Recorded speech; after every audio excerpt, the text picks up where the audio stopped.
All right, good afternoon, everyone. I understand it's 1:30, so I'm going to go ahead and kick it off on time. My name is Mike Lindner. I'm team leader of the Industrial Wastewater Permits team, and I'm also acting section manager on behalf of Matthew Hudenenwu. Welcome you. Thanks a lot for coming. Really appreciate you showing up to offer us your thoughts on our draft attempt to help out with the issue of regionalization. And we are here to listen to you today. Primarily.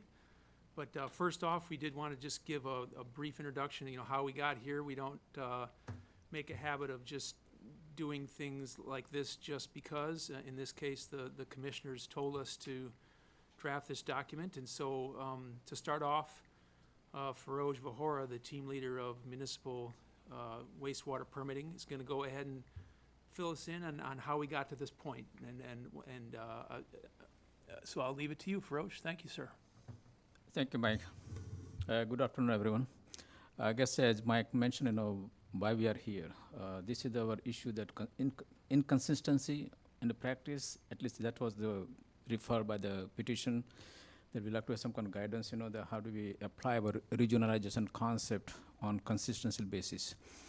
And part of the discussion we are talking about to guide the process when we have the new permit or any other area that we have expired permit, how do we handle those kind of practice? So for us, we'll be giving a little bit more detailed information about our review process, but how do we identify facilities within 3 miles of the proposed new development? And if we have any way to get the service, how do we encourage people to document all the records? How do you communicate with a nearby service provider, get the information for the record, whether the service available or not? If available, yes, then there is additional documentation will be required why the service is not acceptable, and then we will follow up a little bit more. So for us, this particular regionalization concept will help us for the technical purpose most of the time, because this is our limitation that we don't have any way to challenge some of the hearsay information, but we will be asking a little bit more in the technical report section of the application. Every single new application has to go through those kind of reviews. So this is one of the things we are hoping for. Finally, we are here. So I'm going to pass it on to my staff, Alfonso Martinez. He's the one he'll be talking more, and obviously we'll be here to question answer for anyone. Thank you. All right, good afternoon, folks. So my name's Jose Alfonso Martinez III. I'm permit writer under Feroz Vahora and the staff that's working on this regulatory guidance document regarding regionalization. So I'm just going to go through basically like a brief overview, kind of like a quick summary. Most of you probably already have read some of the document, but we're just going to kind of go over it a little bit. So mostly we're going to, we're going to focus now on like the purpose and the scope. So it's kind of just to be an intended guidance to help both technical staff and the regulatory committee to be able to implement our regionalization policy and kind of put it more or less in writing. So that way it's more so not an internal procedure done by our team, and it's more something that you can actually read, and there's actual written information to help you follow in the way we're supposed to take in all the regionalization information when you're considering to either connect with an existing facility, or if you're considering to construct your own standalone plant or system. So a lot of the roles in evaluating these implementations, so it's kind of like, what is your role most of the time as an applicant when you're submitting in a new application for a discharge or a land application permit? You're, as Feroz said, you're going to be looking at that 3-mile radius map to make sure, is there any nearby facilities and collection systems? Not always just the facility, but there's always those collection systems that you also want to take a look at to make sure that there's no manholes nearby. And there is, and always check for the feasibility of connecting to those nearby facilities. So, and then as an existing facility that's there, what is your role there? Well, your role is to be able to accommodate these incoming new developments and try to be able to create where it's like a feasible and affordable rates with them. Now, we don't regulate or look at any of that, but that's just more so on the backside that y'all need, an existing facility, need to consider when a new development comes in and is looking for service to connect. You know, there's always, that's the whole idea of our ruling, to be able to encourage regionalization and for not to have so many little package plants every here and there, but more or less try to have these more unified plants that are going to serve a larger community. So then we do look at then what is our role, you know. Of course, our role is always to promote regional and area-wide wastewater treatment plants. As I said previously, and to meet these responsibilities, we need to always review the justification of need, you know, and as well as all the regionalization information that's going to be submitted. So when you're sending out those certified letters or any kind of communication of some form, whether it be an email or if there was some kind of letter and letterhead that was provided to you by the other folks that are that you're requesting to seek service, you know, then that's all the document that we're going to be looking at. And so failure to provide enough documentation to us will mostly, a lot of times in justification, will be whether or not we're going to grant all your phases that you're proposing in your application, you know, or even consider the permit application itself. So then now we start looking at what are some of the information that when you're submitting in your application. So of course, with our technical report, we have our the form TCQ form 10054. That's the form that we're looking at when we get into domestic technical report 1.1. Inside it, that's the whole part where it's giving you your justification of need. Now, when we get into justification of need, it's not just stating, oh, there's no plant around me, I need a permit, you know, kind of like a simple blurb that's one sentence. We're looking for more information about your actual construction. Are you planning to actually build this facility in 5 years, and or even at max 10 years? We don't, anything that goes greater than that, it starts becoming a little bit too speculative. And it's mostly like, do you have information that backs that flow up? Are there population, population growth is proving that, you know, that flow is going to be needed in 10 years or less. You know, show us a little bit about the development. How many homes are you planning to build per year, and how is this? How did you come up with this number? Not just, other than using Chapter 217 where they do recommended numbers. If there's something that also that you're using, provide that information where you're attaining this. Maybe there's a nearby plant that you're using the information from those neighborhoods, and you know you're seeing their water use and their strength of water in the sense of BOD. So you're going to be kind of sizing your plant based on that information. And so then when we start moving into the actual regionalization of portion of the application, you start looking at yourself. Okay, are you proposing your service area within a city or an incorporated area of that city? You know, are you already inside someone else's CCN and you're proposing that? You know, because a lot of these are going to require different information.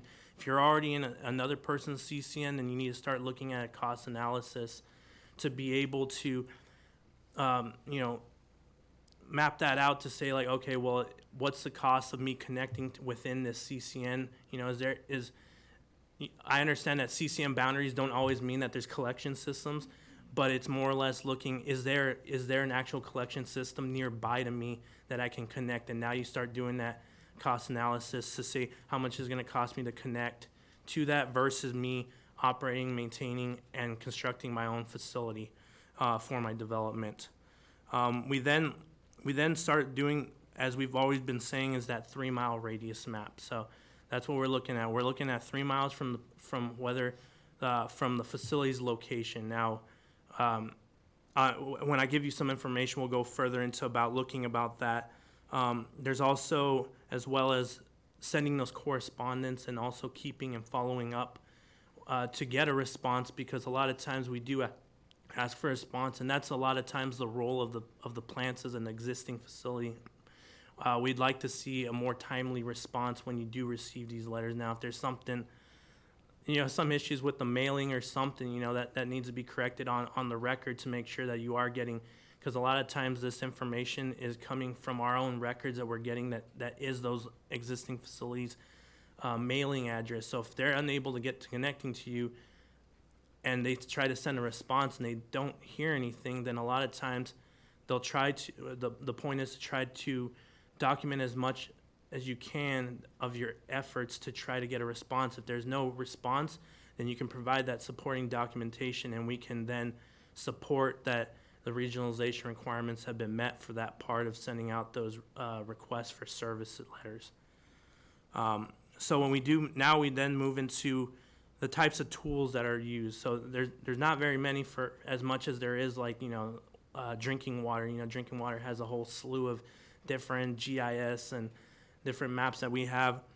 Ours is mostly that we use like the Public Utility Commission CCN map viewer.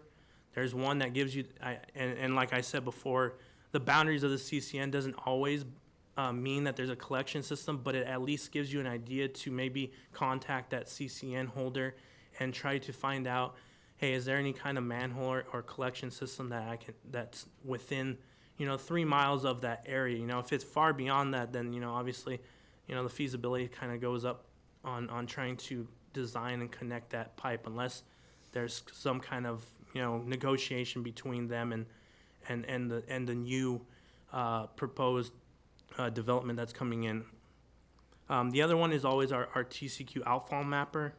Now, for the most part, a lot of the outfalls are going to be in the area nearby to the facility itself. So for us, it gives us kind of like at least gives yourself a general idea of the plants that are going to be within the 3 mile radius. The map viewer actually does allow for you to put in your lat long coordinates, and you can then put there's a function in there that actually gives you a radial function that can put that, and you can set it to 3 miles. I think it kind of defaults to that, and you can just click on that same lat long GIS point that you had put down, and it'll show you all the facilities, and you can start going and clicking around on all the dots that are shown, which are all the permitted facilities in that area.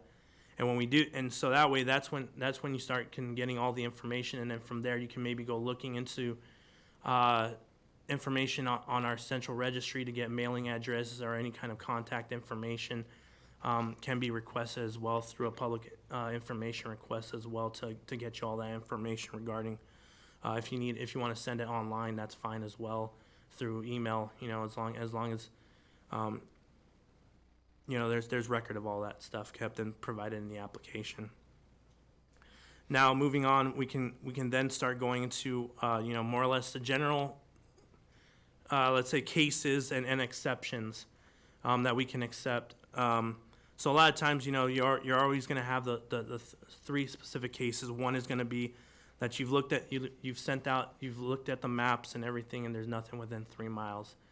At that point, you've already begun complying with the regionalization requirement, and you can begin submitting your application for review, providing us with that map to show that, look, there's no facility, and we'll also look additionally to verify that information as well.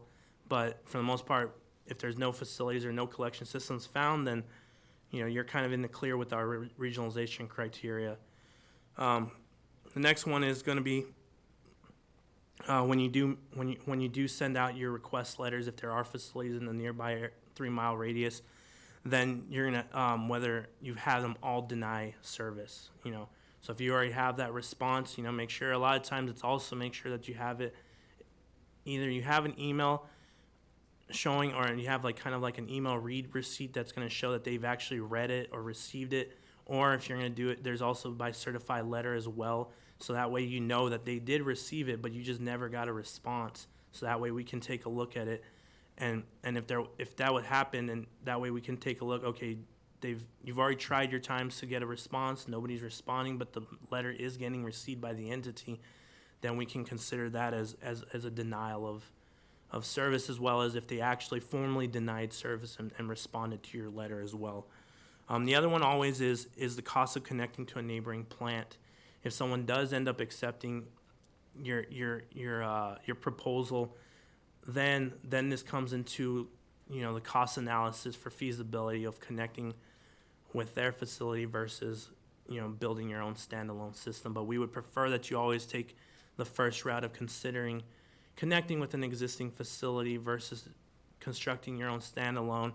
A lot of times it's always balancing the pros and cons of, okay, I could build it for cheaper, but then also there's also always the issues of, a lot of times these plants are getting, contested. We're going through the hearing process. Do you want to add that extra cost into it, to be able to be having this permit, or is it just worth trying to connect with an existing facility and avoid all this headache of dealing with the permit processing, especially if you're trying to look to be, if they're looking to construct, a lot of these developers, they want to construct now, and but the issue is that these permits take anywhere from, up to 330 days to process, but then on top of that, you're looking at, if there's a public meeting, that adds on it. We have to respond to all the comments that are received.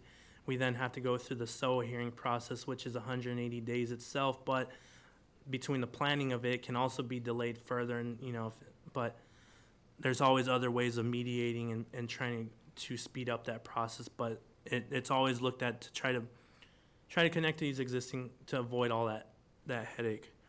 And a lot of exceptions, most of it's on case-by-case basis. We're always going to, as long as you provide enough supporting documentation, providing your exception, a lot of times it could be like something, well, I'm on one side of a bay or something, and there's a plant 3 miles across. Obviously, there's going to be no feasibility of connecting to that plant. You're not going to pipe all the way underwater or through the water all the way across. But there's always other scenarios too, that easements. I'm trying to attain easements, but the property owner is not granting me that easement. If you provide all this documentation, we can't always grant that exception as well. There are others, but we'll just look at it as they come, provided by the applicants, and hopefully they can provide enough documentation that we can approve the exceptions to see do they meet the criteria for our regionalization policy that we're trying to develop here. But other than that, I will then, I guess, I'm complete on my part, so I guess we'll be opening it to questions. Almost, yeah. I'd just like to thank you, Alfonso, for that presentation. And you guys are in good hands. Alfonso certainly, I think, an unsurpassed municipal wastewater permit writer in the state. So, and while I'm at it, I'd like to recognize Bobby Salehi here. He's our legal support on this document. Thanks for being here, Bobby. And so I would like to remind folks that today is not your last chance to provide comments. We will be accepting comments until October 23rd. You can email outreach@tcq.texas.gov. And so also for those of you watching online, you can email your comments to that address, again, outreach@tcq.texas.gov. And thank you, sir. Sorry. And the comments from the people online, we are going to get to today as time allows, because many people have made the trip, and we like to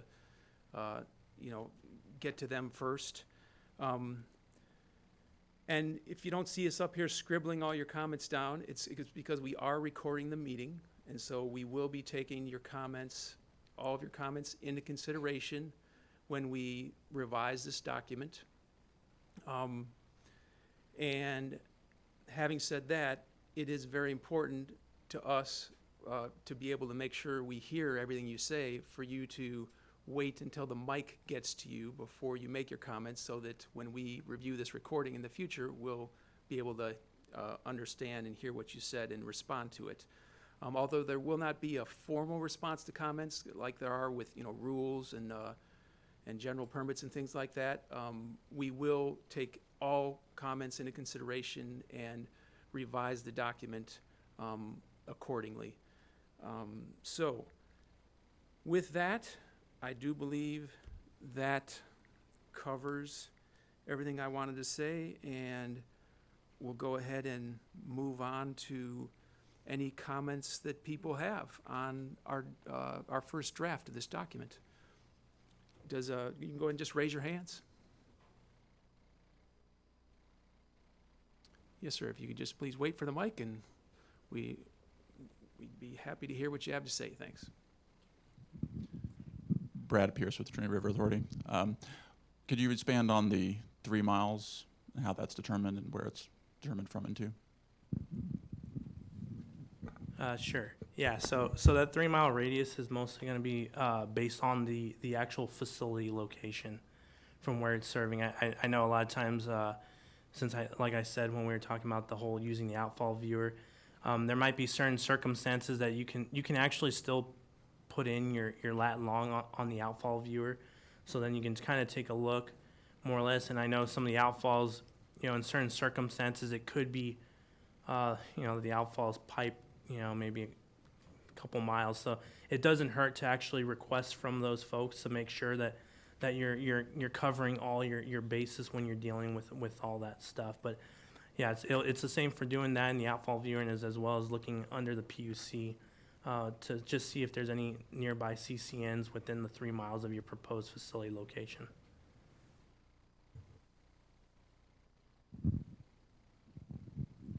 Nick Don's Trinity River Authority. Just to clarify, so that's just the boundary. Like, it doesn't have to be a pipe there. It just has to be the drainage area that has to be 3 miles from. Does it have to be an actual facility there? So yeah, it mostly does have to be just that there's either an actual facility or some form of collection system that's within. So I know, like, we're always looking at that, but we're also looking at the collection system itself as a criteria. So that's where a lot of times these are just at least helpful tools to give you an idea, but it's always good to get in contact with where your proposed area is to kind of just talk with the folks in the nearby area to get to know if there is any kind of collection system or what is it? I blanked out, but yeah, you're just trying to look for that tap in that you can find with those other nearby facilities. Right. My next question is on the cost of connecting, whether it's more expensive than the cost of the proposed facility. Should life cycle costs be included in that proposed facility? Because obviously, treatment plant's more expensive to operate than a pipe. Right. I mean, yeah, you can always put that into consideration. You can always say the issue about the whole cost analysis for us is it's mostly going to happen as how you propose it to us. We don't have any regulated numbers that we can go back and pull out. There are a lot of reading material out there, but it all varies on costs of materials, costs of operations, and all that stuff. A lot of times going through school, there was those documentations that tell you, like, if your clarifier is X radius, it's $1 per that radial value, but there's nothing that we can formally have in our regulations that we have to look. So if it does come down to an issue of cost, then I mean that's kind of going to end up being more or less. That's why when we ask for a cost from the entity versus what connecting to an existing, we want that cost from the existing facility to be from them and not being generated of what you think that cost will be. So that way there's at least input to show the other entity is showing you it's gonna cost this much to tie in, and whatever kind of maybe cost for rates and everything for that can come. So that's what we kind of want to look. We don't want to look from just one side. We want to actually get some information from both sides. That way it's an actual comparison and not just a one-sided thing when we're looking at the numbers, because all we're going to do is just check the numbers and make sure, okay, is operating and constructing your plant going to be more feasible than connecting, then okay, regionalization kind of been met there for our sake. Hi, Trey Larry with Allen Boone Humphreys Robinson. A couple of related questions, if that's okay. Back to the 3 mile, I think you clarified where the starting point is, but as to the ending point, is it as the crow flies, or is it as right-of-way would be necessary to make connection? So that 3 mile is going to be as the crow flies, because it's kind of just like it's just a radial map. So we're kind of just looking at anywhere around within that little circular shading part on our maps. PUC doesn't have that, but the outfall mapper does. So anywhere within that whole 3-mile circle that's put on there, it's going to be looked at in that sense. Even if it's, say, 6 miles to connect the systems because of the necessity of the pipe going a different route. Well, I guess that's how the cost estimate comes out, When you justify the cost, hey, even within the 3-mile radius, suppose you had to go around this kind of route, securing the easement, or some cost of even pumping, lift station or the force main, that kind of stuff. So when you do all the cost estimates, you identify the point of connection, and then you put the logistic, your limitation. Hey, in order to get there, I had to go around this property, or maybe secure the easement. Maybe the landowner not willing to give me the easement, so I had to go around this property. And when you talk of the apple to apple, I would like to see the number from your end as a permittee. Hey, we put our number together, and in order to, it looks like cross the street. No, I had to cross the 35. I cannot go through the boring 35, I-35. Right. So if I put some limitation, why is not feasible? That will make sense to us, because most of the time what we have seen in our review process, the lack of details. And I think this is where the issue comes in, you never tried enough. Well, if I put all the numbers together in your logistic, as you mentioned earlier, someone else, hey, all the future cost considered, rate will be fluctuated also. There is no guarantee on the rate either. So those are the things as of today. Because life of the plant, you can put the number, say this is my cost for the plant. But to connect, look at the different cost, So all we are looking for the honest number. And we are not, as Alfonso mentioned, we are not debating the numbers, by the way. Because if the matter is contested eventually, it will go to SOA. And let the merit speaks itself. Because number is number. Sometimes say, hey, easement cost X, Y, Z. How do I know? Or how do we as an agency know? But then other people willing to give the easement, suppose, But the cost itself, maintaining this pipeline and all the future issues, So when you do this kind of cost estimates, just give us honest opinion, because most of the time our limitation is, we are just taking here the numbers. And now we have some argument on the numbers. Well, no, that doesn't cost. But nowadays, construction cost itself is out of window.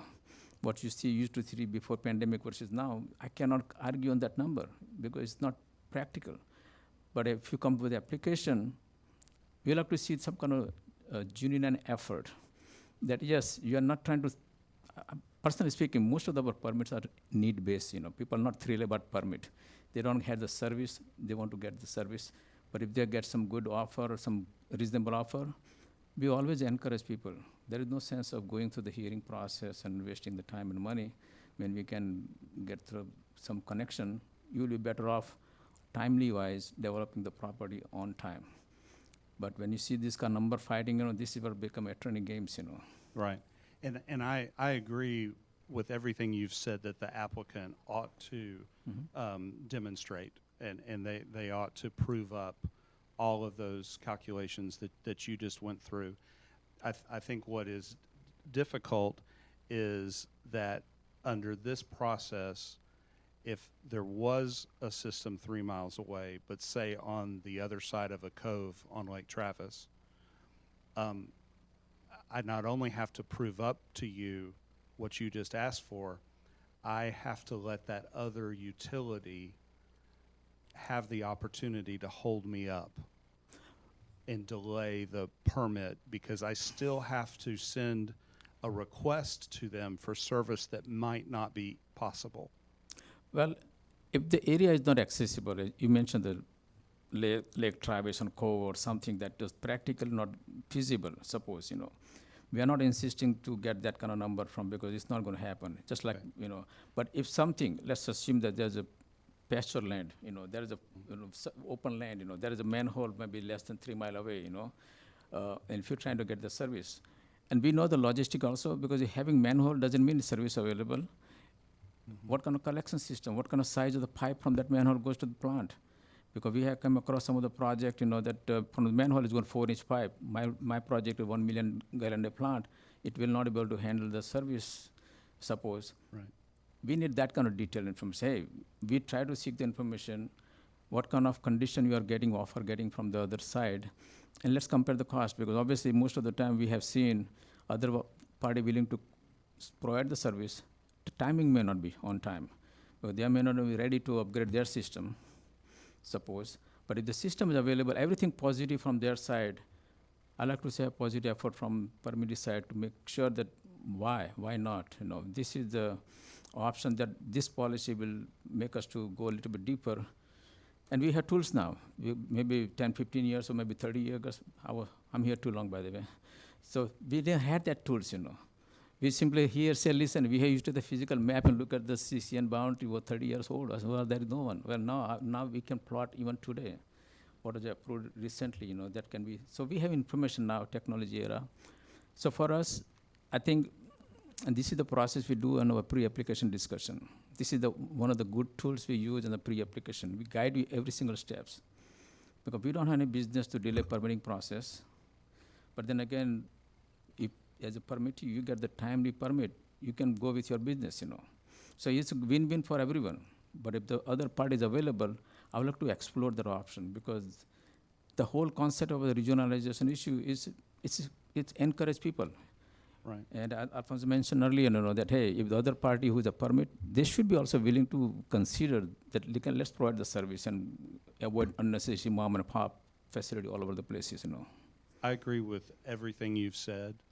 I think the RG would be made better by incorporating some of those comments into step one, because the way I would read step one currently is I have to request service even from impractical or impossible providers if they're within that 3-mile radius. And it is not qualified by any of the things that you have mentioned, which are very real. But elsewhere in the document, you use the term sound wastewater system, and I like that a lot.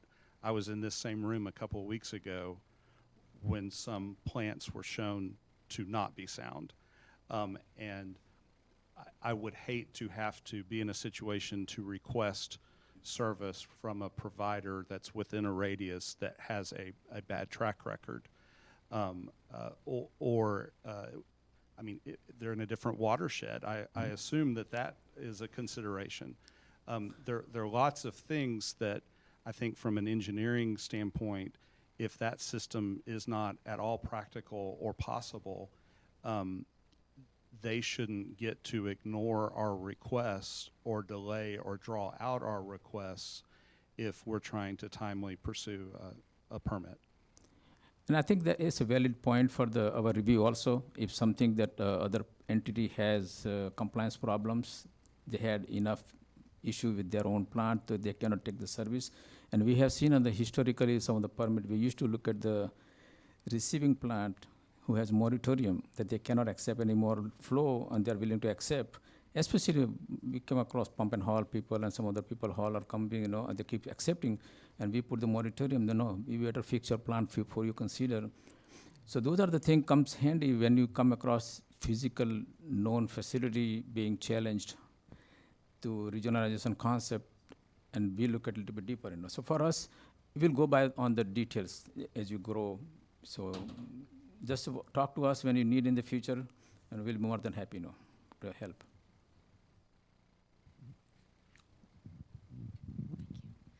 Hi, Meg Pierce-Welsh with Plummer Associates. That was a really good discussion and actually covered some of the things I wanted to talk about.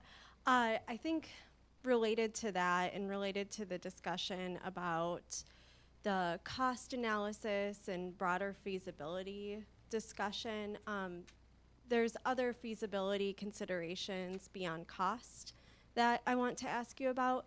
So for instance, there's also the whole aspect of environmental benefit, overall environmental benefit and feasibility related to that.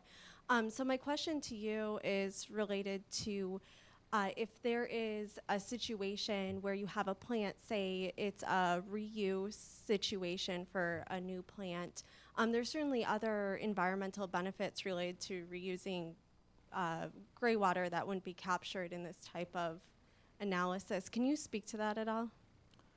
Well, reuse comes after the permit. So first you have to secure the permit first, that's our limitation.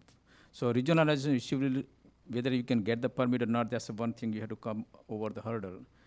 And the benefit of the reuse, it comes eventually, obviously, because when you say, I have the permit, now I want to maximize my reuse, that's a different story. But we are trying to avoid unnecessary mom and pop operations that can be problematic for the regionalization concept. The whole issue we are trying to avoid too many plants everywhere. Now the technology is there, and some people do the scalping plant under Chapter 2, 321P. Those are the issues we'll separately discuss. But when we look at the individual permit, if somebody comes in with the permit with the concept that I have to look and 100% reuse, I think the permit regionalization concept, we have to check the check mark whether we have complied with this, whether it's service available, because that's our limitation. I don't know how do we say that because your promise about reuse, so let's give the permit. The concept may be more on toward the regionalization issues, whether we can even support the permit, because this is a little bit tricky, because if you say I want to reuse, I want to hang on my own effluent, it will be totally contrary to the regionalization concept when you try to minimize those permits for plants, But yeah, you can make this common. We'll consider those kind of comments, because this is a good one that how do we justify the permit? They had a good intention, suppose. Well, intention is one, but how the practically comes out in the future, that's different. And we issue the permit based on the, typically they can discharge or land apply whatever the permitted flow according to the regulations, But thank you, Meg.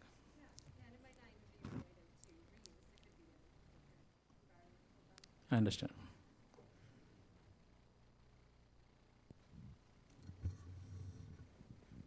Hi, my name's Art Rodriguez. I'm with Russell Rodriguez Hyde Bullock. First of all, I want to say thank you, Feroz, Alfonso, and Bobby. You all done a great job on this first cut of the guidance documents. I have questions regarding denial of service and the costs associated that y'all evaluate.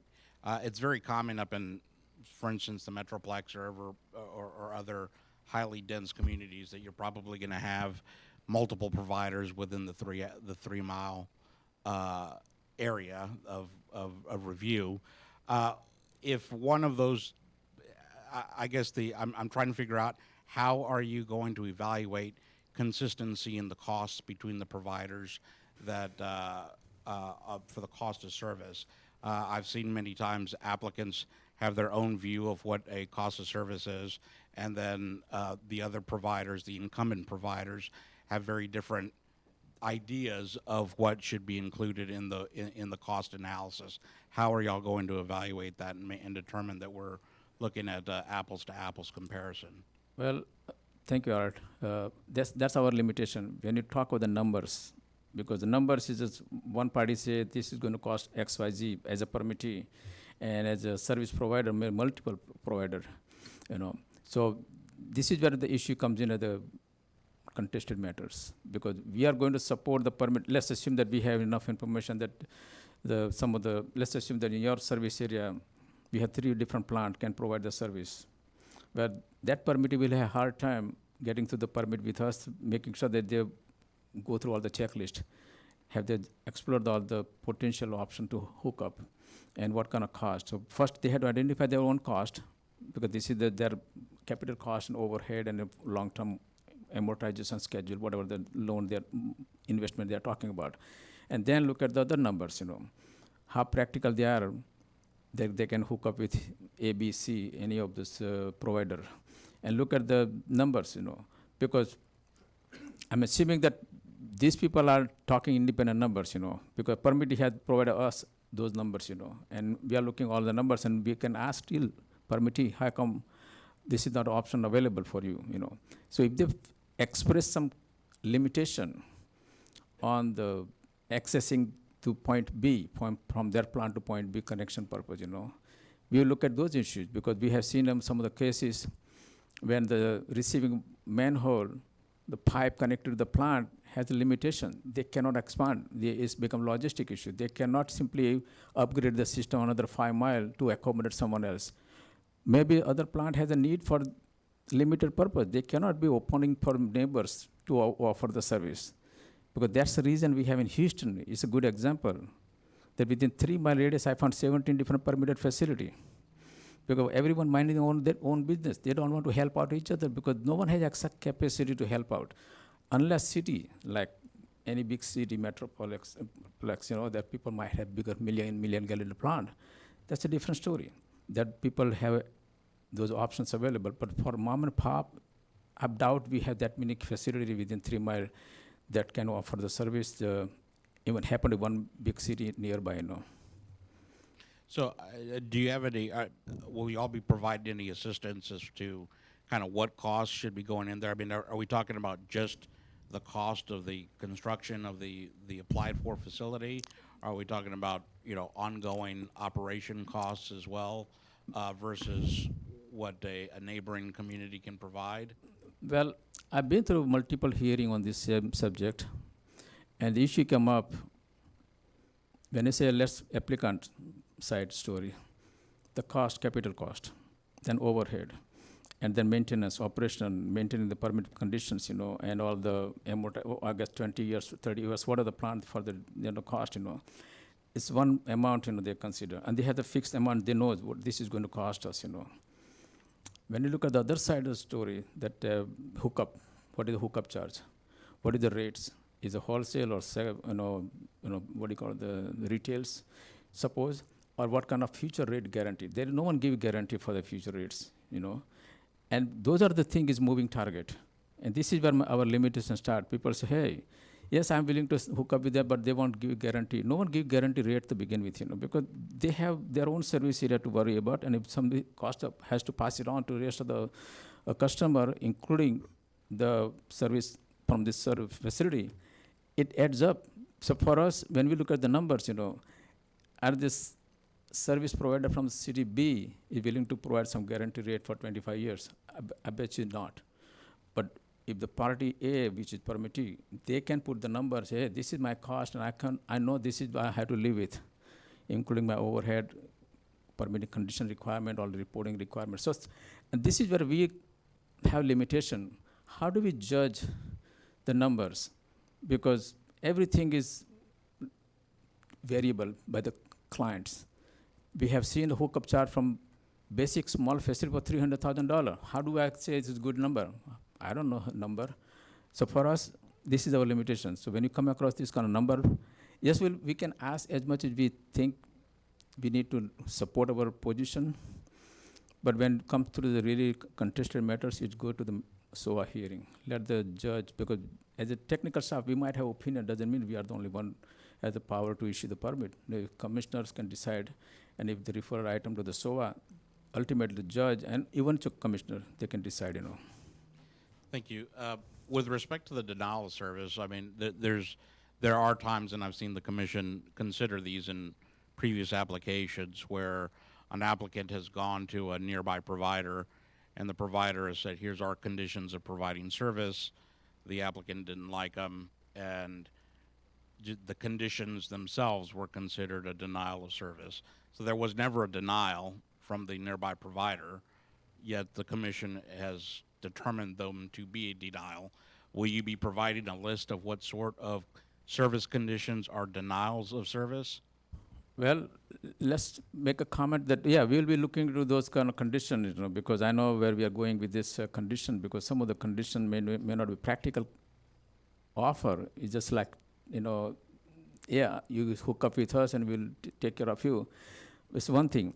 But then if you have some different condition, I had to look at those conditions, because we have only witnessed one conditions in the commissioner agenda. And we know that what happened. So for us, we will look into those, any comment that we might consider, these are the condition considered denial, so I think we are open. That's the reason we are here, We are trying to take those information from all the stakeholders, trying to come with a good document that everyone can live with.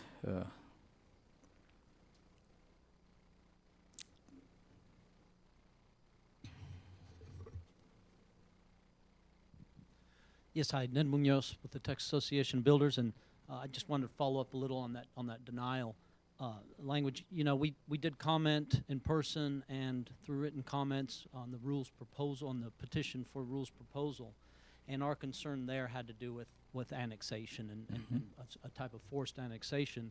And you know, I understand that there could be reasonable reasons why a city would require and ask for annexation, but you know, we believe that some cities will see this as a way to have an end around the legislature's prohibition on forced annexation. And the legislature did speak on two separate legislatures very forcefully on this to protect the rights of those who do not want to be annexed forcefully. And you know, the regionalization policy in statutes is a permissive one. I know it encourages and promotes regionalization, but there's nothing, you know, static in there requiring certain things. And so, you know, as we move forward, I think our concern, whether it be guidelines or whether it be, you know, proposed rules, actual written rules, is taking away discretion by putting something into writing. And so going back now to the language on denial, you know, I know the guidance document doesn't speak to some of these reasons, and you know, we do believe that, you know, a forced this type of forced annexation where you're going to require, if a city may require that annexation because they want that land use control. I mean, we do want it to speak to that and be clear that, you know, that is a type of denial, and I think it should be considered a type of denial, especially based on the legislature and their protection of landowners. You know, and so once you have, you know, a denial, if it doesn't speak to that and include that, then you're going to that next part, which is the cost analysis and so forth. So, you know, we certainly appreciate working with y'all. My comments tonight are very preliminary. You know, I still need to speak to my members and get more feedback from them. But that is a concern of ours, and I wanted to build upon the last question on that, and just make y'all aware that we do believe that a required annexation, in many cases, I think we're going to see that as, because cities will want to have that land use, that should be considered a denial. Thank you.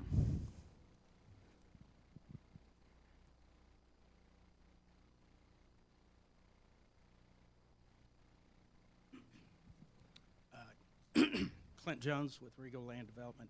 I just want to reiterate what he's saying. What we've seen is both on the 3 mile radius where problematics where there's no possibility of getting service either through voluntary easement by the adjoining landowner or anything like that. I know I've experienced that, but going back to what was just mentioned, these conditions of service and many times don't have anything to do with providing utility service. They're tied to our design guidelines and everything else. And so I would tend to agree that this forced annexation and forcing us to adhere to guidelines that have nothing to do with the provision of utility services should be deemed a denial of service because it's not necessary if we're talking about regionalization. And so that's my thought. I reiterate that same comment. Well, thank you. Hi, Helen Gilbert for the record. I'm going to say what they said in just a little bit different way, which is I appreciate your efforts. I think it was a big ask for the commission to task you with coming out with guidance. I wish you had held the stakeholder meeting prior to the issuance of the guidance instead of after the fact.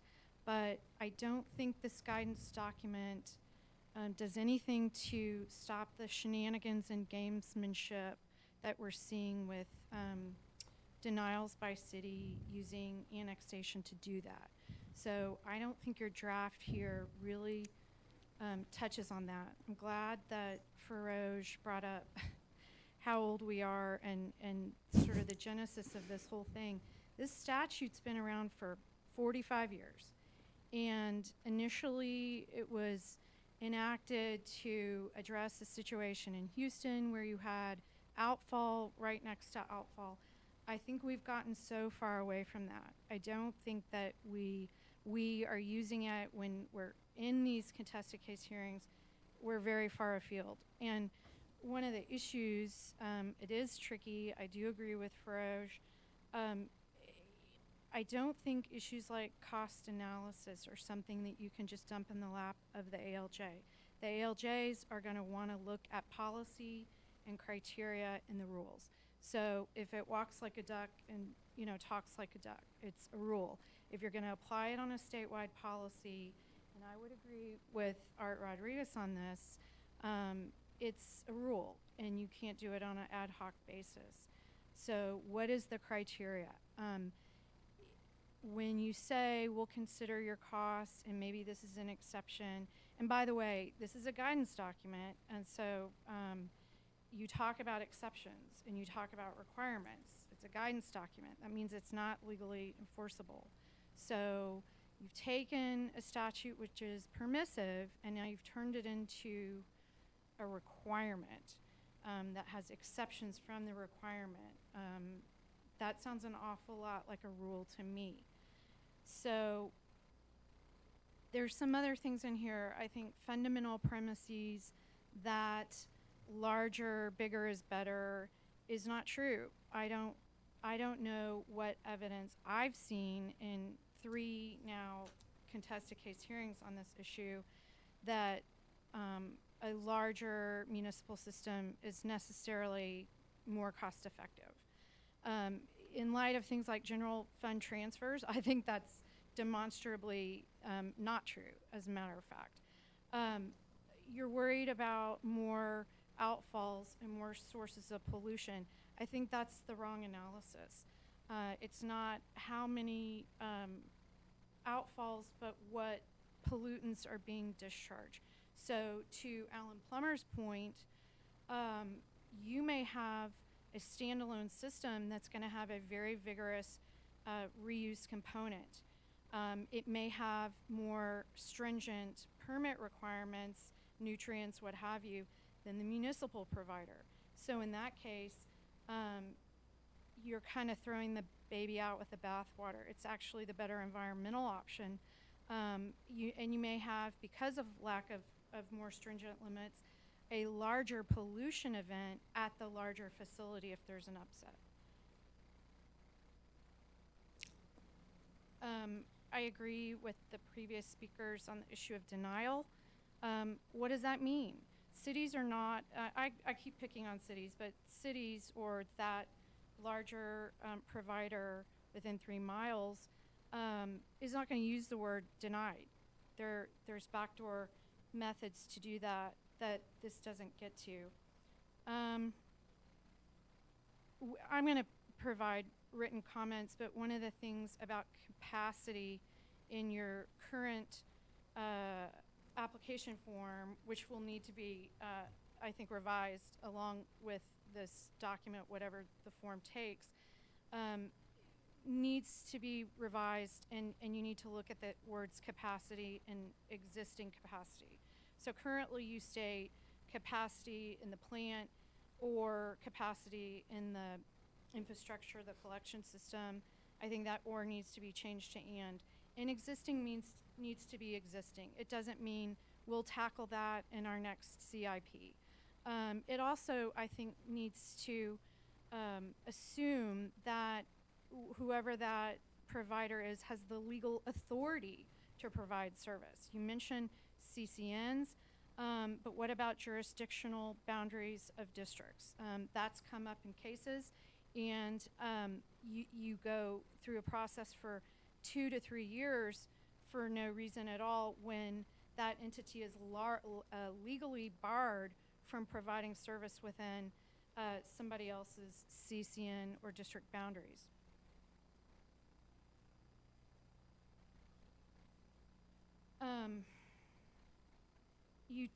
I think I heard you talk about obtaining some sort of assurance that the provider got your request for service.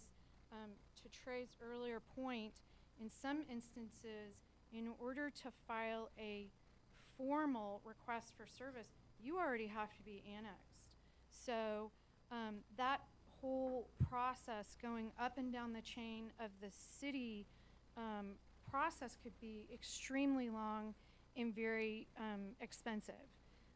Not to mention you know, I've been in situations where we were chastised for not, applicant chastised for not obtaining easements in order just to request service that couldn't be provided anyway. That's such a waste of time and resources for everyone.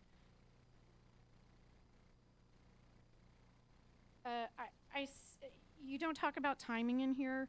I know that you have in the past. I know you did in RG 357, and I know that it's come up case by case basis. You talk about costs, but you don't talk about the timing it takes to go through the process, which could be extraordinarily long. So you might have a slightly more expensive plant, but on the basis of this guidance document, you get poured out on that basis. And you don't talk about the timing, which could be a significant cost. Again, I think you need, I worry about the expertise and staff time devoted to looking at costs. I appreciate that you're just looking for a number. You want to see that the number is calculated.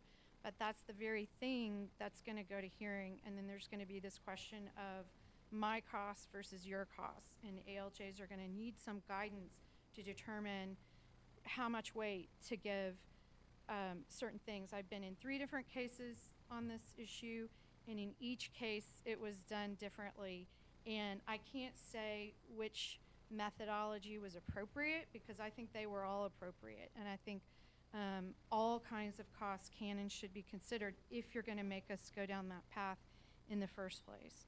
I don't have any problem with providing projections and estimates on construction start dates and population data and things like that. I think you already require that. That's fine. But I think this document really peels away a level of discretion that the executive director has had in the past that you don't find here, and I don't think that's the way to go.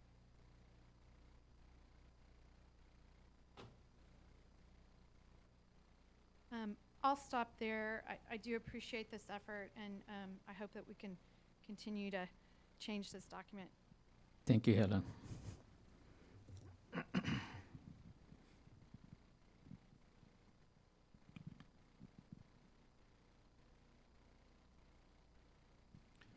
One more question and then a few comments, and I'll try not to repeat things that have already been said eloquently. Is there a typo, and I got here late, you may have already addressed this, the bottom of what is my page 5, if you do not receive a response within a reasonable amount of time, you are responsible for following up? Should there be a not, you are not responsible for following up?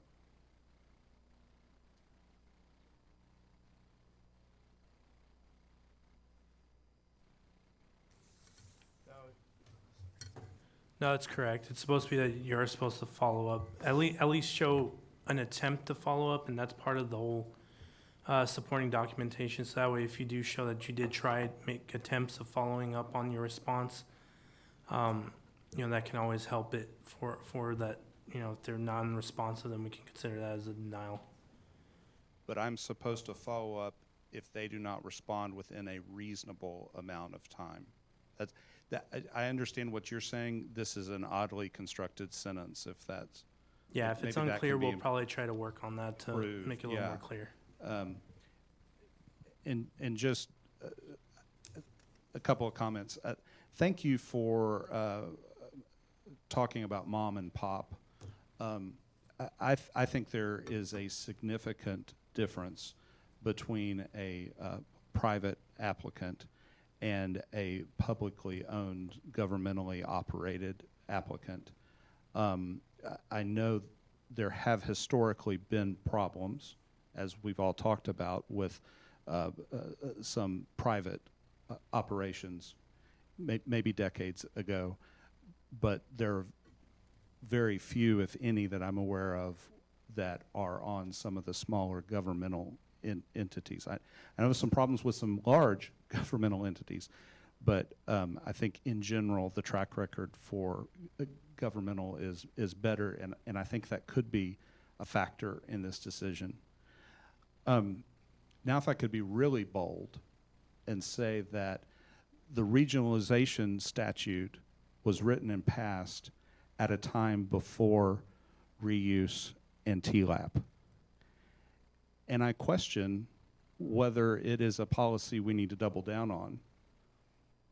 And wasn't the spirit of the regionalization to limit discharge or limit the number of discharge points. If I'm an applicant and I am proposing TLAP and the alternative is a regional plant that discharges, that might almost be the end of the story. I mean, why in the name of regionalization would you force me to discharge? And like I said, I was here a couple of weeks ago, and we talked about some of these things, and we all want an environmentally correct answer. The other thing I'd say is that TLAP system is going to be more expensive. I mean, there's just almost no way around saying that that's a more expensive option than the conventional plant. So that doesn't help. If the applications between a more expensive TLAP and a less expensive discharge, I question whether regionalization really is the priority with all of the technological advances that we've made. And my final comment, I think there are many of the facts and circumstances in these applications that are provable, tangible.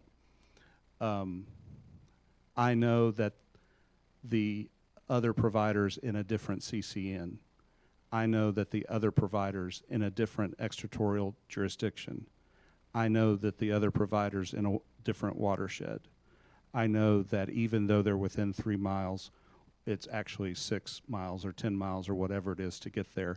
I know their manhole's too small. I know their capacity is aspirational. I know that they are not within their current permit. I know that they've had a history of issues. And I think this system says boil it all down to numbers, and we'll let you duke it out in the numbers at SOA. And I would submit it's much more efficient to make those factual determinations where there aren't multiple reasonable ways. There aren't ways that lawyers can argue for hours. And maybe you have to get to the money in some situations, but if you can solve the issue without getting into the unambiguous, vague territory, that just seems a lot better.